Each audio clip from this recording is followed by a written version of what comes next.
जो दधि मंथन कर रही थी, मैया के गोद में बैठ गए। मैया से कहने लगे, बोले माँ बड़ी भूख लगी है। मैया ने कहा लाला बस सदमाखन निकल रहा है, इस माखन को तुमको पकाओ। बोले मैया नहीं, मुझे तो दूध पीना है। दुग्ध पान करने लगे माँ का। उसी समय सज्जनों, मैया ने चूल्हे पर गौ का दूध उबलने के लिए रख दिया था।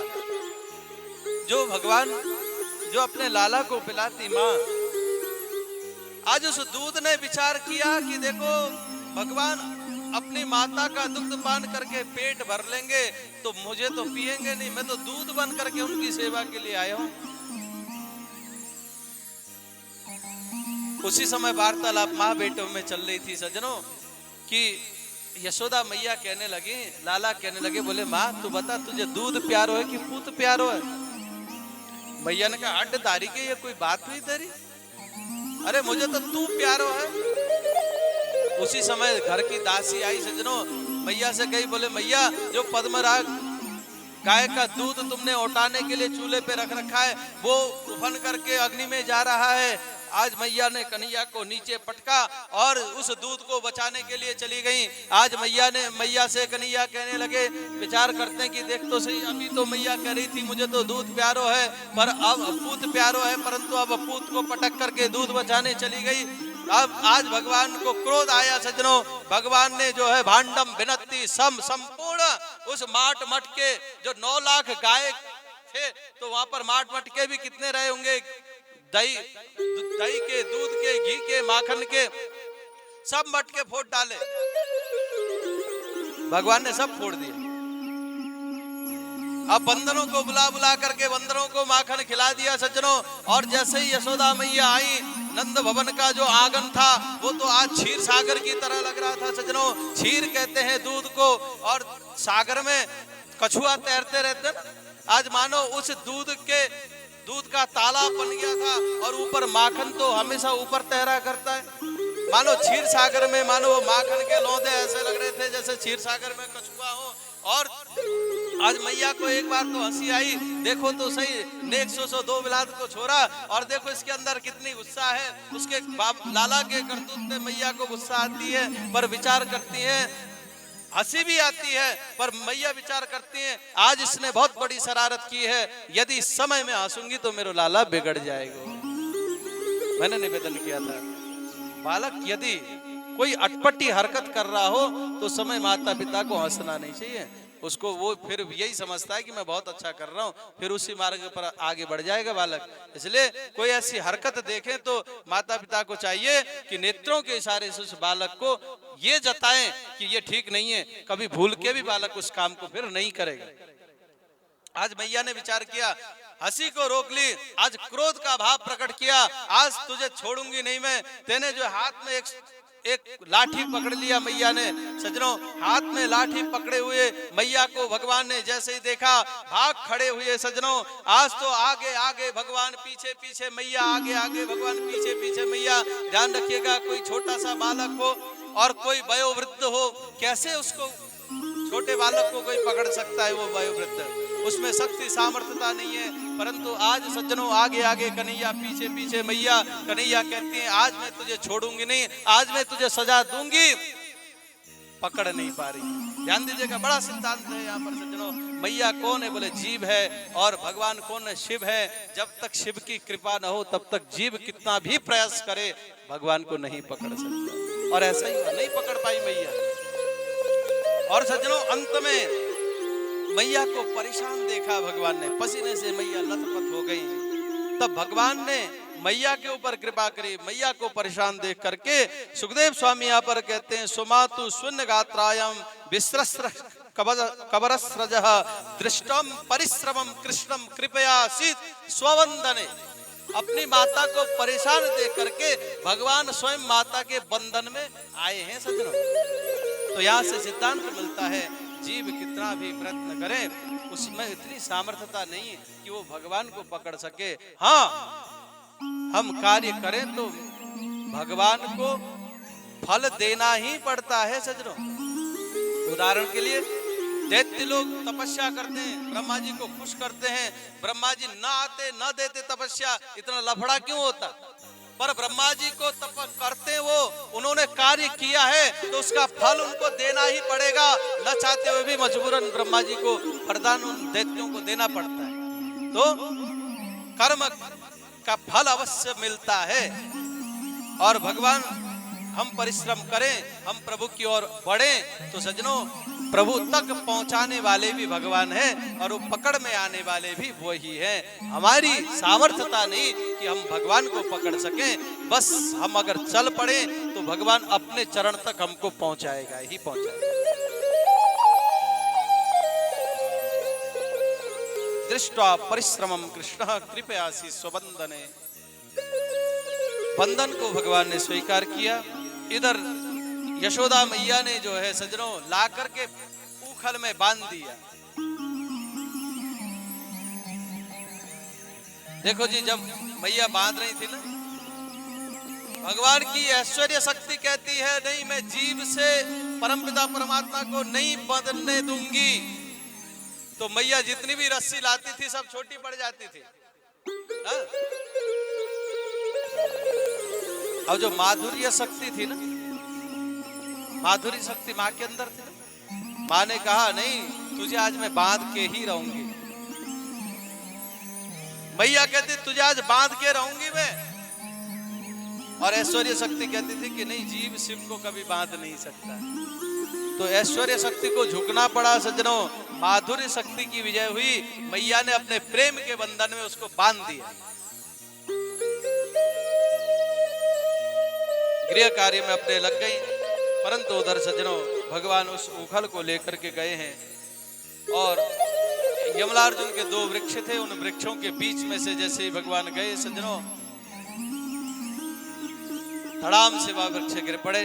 वहां से दिव्य पुरुष प्रकट हुए, दिव्य स्तुति करी वाणी गुणानुकथने श्रवणो कथायाम हस्तौ च कर्म समस्तपादयोर्नः। दिव्य स्तुति करी, अपने लोक को चले गए। आवाज बाद में हुई। यशोदा मैया ने देखा, नंद बाबा ने देखा, बंधन से मुक्त बाबा ने किया है भगवान को। और उसके उपरांत सज्जनों परीक्षित ने यहाँ पर पूछा कि ये कौन थे ये 2 वृक्ष जो जिसमें से पुरुष प्रकट हुए? तो यहाँ पर कहते हैं नलकूबर और मणिग्रीव, ये नारद जी के श्राप के कारण ये वृक्ष बने थे। किसी समय नारद जी स्नान कर रहे थे जल में, उसी समय ये कुबेर के पुत्र थे नलग्रीव और मणिग्रीव, इन्होंने हास परिहास किया। संत के समीप में आकर के उस श्रृंखलता के साथ में ऐसे ही नग्न आ जाते थे। आज संत कई बार नजरअंदाज करते रहे, पर अंत में इनकी जो इस क्रिया को देख करके भगवान नारद जी ने कहा कि देखो, तुम कुबेर के पुत्र हो, इसलिए बड़े दूसरी बुद्धि तुम्हारी हो रखी है। एक नंगे धड़ंगे किसके सामने आना चाहिए, तुम्हें इतनी भी वो नहीं है, जाओ तुम वृक्ष हो जाओ, मैं श्राप देता हूं। और जब श्राप लगा तो अब इन्होंने पश्चाताप किया, बोले भगवान हमसे अपराध बना, क्योंकि देखो एक होता ही है, अहमता का भाव हमारे अंदर आ गया था कि हम कुबेर के पुत्र, हम जैसा करें वैसा होगा, हमें आप क्षमा करें। तब नारद जी ने कहा कि समय आने पर देखो, वृक्ष तो बनोगे पर भगवान ही तुम्हारा कल्याण करेंगे, आज कन्हैया ने ही कल्याण किए हैं, ये कथा बतलाई। इसके उपरांत जो सज्जनों आध घंटे का टाइम बचा है, गोवर्धन तक पहुंचना है ना। अब भगवान गौचारण करने, पहले बछड़ों को चारण करने के लिए गए सज्जनों, छोटे हैं ना कन्हैया, बछड़ों को लेकर के गए हैं गौचारण, बछड़ों को चारण करने के लिए। और उसी समय ब्रह्मा जी विचार करने लगे कि हम मथुरा में गर्भ स्तुति करने के लिए गए थे भगवान की, इतने दिन हो गए प्रभु के दर्शन नहीं किए, चलो प्रभु के एक बार दर्शन करके आता हूं। तो भगवान के दर्शन करने के लिए जैसे ही आए तो सज्जनों यहाँ पे लीला दूसरी चल रही थी प्रभु। वृंदावन में ग्वाल बालों को लेकर भगवान गौचारण के लिए गए, बछड़ों को चारण कर रहे थे। उसी समय सज्जनों क्या होता है कि एक कंस का भेजा हुआ दैत्य आया अजगर के रूप में, अगासुर के रूप में। बड़ा ऐसा लगता था जैसे मान लो गुफा हो, बहुत बड़ी गुफा हो। मुंह खोल लिया उसने कि कृष्ण को मारने के लिए आया। अब पहली बार उस जगह पर गए थे वृंदावन में। अब पहले इधर भी कोई बंदा नया आए तो उसके लिए तो भाई कहाँ क्या है कोई पता नहीं। जो यहाँ पे रहते हैं उनको पता है कि यहाँ पर ऐसा है, यहाँ पर ऐसा रास्ता है, सब पता पड़ता है। अब सब ग्वाल बाल सब पहली बार वृंदावन में आए तो वो गुफा जैसा देखा तो विचार किया कि बात देखो वृंदावन में तो बड़ा सुंदर श्रेष्ठ गुफा है। अरे भैया रे देखियो देखियो। अब ब्रजवासी बालक भगवान के सखा जाने लगे। भगवान पीछे से आवाज बचा रहे, बोले देखो उधर मत जाओ, पर सुनाई नहीं दिया। आगे गए सजनों, जैसे अंदर उस गुफा के अंदर गए, एक बोलो देखो ऐसा लग रहा है कि इसके अंदर तो एसी भी लगो है शायद। एक तरफ गर्म हवा, श्वास ले रहा था ना अजगर। दूसरे ने कही, बोले भैया ये देखो ये कोई प्राणी, कोई जीव, कोई राक्षस तो नहीं है। दूसरा कहता है कोई बात नहीं, हमारा मित्र कन्हैया पीछे से आ रहा है ना, वो बचाएगा जैसा भी हो। समर्पण के भाव के साथ में अब गए। भगवान रोक भी रहे पर सुनाई नहीं दिया किसी को भी। और सब बालक जब अजगर के उधर में या अगासुर के पेट में चले गए, उधर जब भगवान भी गए हैं सज्जनों, भगवान ने जाकर के उस अगासुर के मुख में जाकर इतना विस्तार भगवान हुए हैं कि उसकी श्वास नली बंद हो गई, उसका प्राणांत हो गया। अपने साथियों को बाहर निकाला, अपने दिव्य दृष्टि से उनको पुनः जीवित किया। उसके उपरांत सज्जनों भोजन करने लगे। जो घर से लेकर के गए थे ना, आजकल बच्चे स्कूल जाते हैं तो माता हमारी टिफिन भेज देते ना, पहले गौचारण करने जाते थे, समय समय की बात है तो उस समय टिफिन लेके जाते थे। अब सब टिफिन खोल के बैठ गए, बोले भैया बताइयो तेरी मैया ने कहा भेजो है, तेरी मैया ने कहा भेजो, तेरी मैया ने कहा भेजो। सब खुल गए, कन्हैया बीच में है। अब किसी का कुछ ले रहे, किसी से कुछ ले रहे, हाथ में ले रहे और थोड़ा खा रहे। और थोड़ा खाने के बाद में सज्जनों कहते तेरी तेरी तेरी मैया के हाथ में कोई मिठास ना है, अच्छो बना ना है वाने। कहीं कुछ कहते हैं हाथ पर, और कहीं अच्छा कुछ अपने सखाओं को बोले लाला ये बहुत अच्छा बनाया है, बोले एक ही बचा, अच्छा एक ही बचा है। अब जैसे आधा सखा ने खा लिया तो आधा कन्हैया जबरन छीन करके खा रहे। ब्रह्मा जी इस दृश्य को देख रहे हैं, अरे देखो तो सही, ये तो साधारण बालक लगता है, ये कहीं भगवान नहीं हो सकता, ये तो झूठा रूठा खा रहा है, ये भगवान कैसे हो सकता है। ब्रह्मा जी ने विचार किया कि इनकी परीक्षा लूं, परीक्षा कैसे लूं। तो अब सज्जनों ऐसा किया, ब्रह्मा जी ने बछड़ों को चोरी कर लिया। जितने भी ग्वाल बाल थे उन सब के बछड़ों को ब्रह्मा जी ने मोह निद्रा में सुला दिया एक स्थान पर। और बछड़ों को देखने के लिए जैसे कन्हैया गए तो इधर उन ग्वाल बालों को भी ब्रह्मा जी ने ले लिया, हरण करके मोह निद्रा में सुला दिया। उधर भगवान ने देखा इधर बछड़े भी नहीं है, इधर ग्वाल बाल भी नहीं है, नेत्रों को बंद किया, समझ गए अच्छा ब्रह्मा जी परीक्षा ले रहे। भगवान विचार करते, बोले बेटा हाँ तू बाप की परीक्षा लेगा हा? आज कोई बात नहीं। भगवान ने सजनों अपने से वही रूप बनाए, जैसे जैसे बछड़े थे, जैसे जैसे ग्वाल बाल थे, जैसे जैसे जिसका स्वभाव था, जैसे जैसे वस्त्र आभूषण पहन रखे थे, स्वयं भगवान बन गए सज्जनों।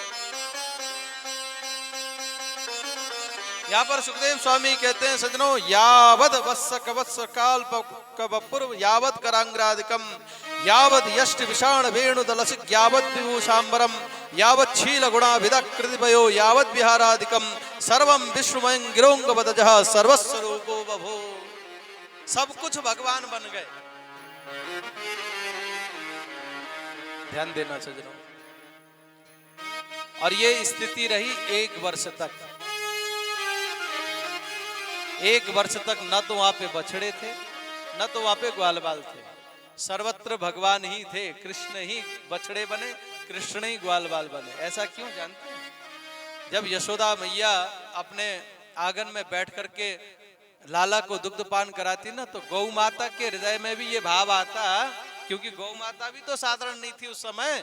मैं पहले ही निवेदन कर चुका हूं, भगवान के समय जो भी था XYZ, लता पता गुल्म औषधि, बछड़े गाय बंदर कुकर सूकर मनुष्य जो भी थे, सब भगवान के भक्त थे, परम भक्त थे, जो वेद की ऋचाएं थी, दंडकारण्य में विचरण करने वाले संत थे, रूखे सूखे पत्तों को खाकर जिन्होंने जीवन को खपा दिया प्रभु के भजन के लिए, वो प्राणी थे उस समय। तो आज गौ माता के मन में ये भाव आया, हे प्रभु, क्या आप यशोदा मैया को जो सौभाग्य आपने प्रदान किया है, क्या कभी हमको भी ये नसीब में आप देंगे? क्या हमारा भी आप दुग्ध पान करोगे जिस प्रकार से यशोदा मैया का पान कर रहे हो? गौ माता के मन में भाव ऐसा था, गोपियों के मन में भाव ऐसा आता, तो भगवान ने सब से कहा कि समय आने पर हे माताओं, आप सबकी इच्छा की मैं पूर्ति करूंगा। और वही प्रभु, वही भक्तों के भाव को पूर्ण करने के लिए आज बछड़ा भी स्वयं बना और ग्वाल बाल भी स्वयं बना, और सब भक्तों की इच्छा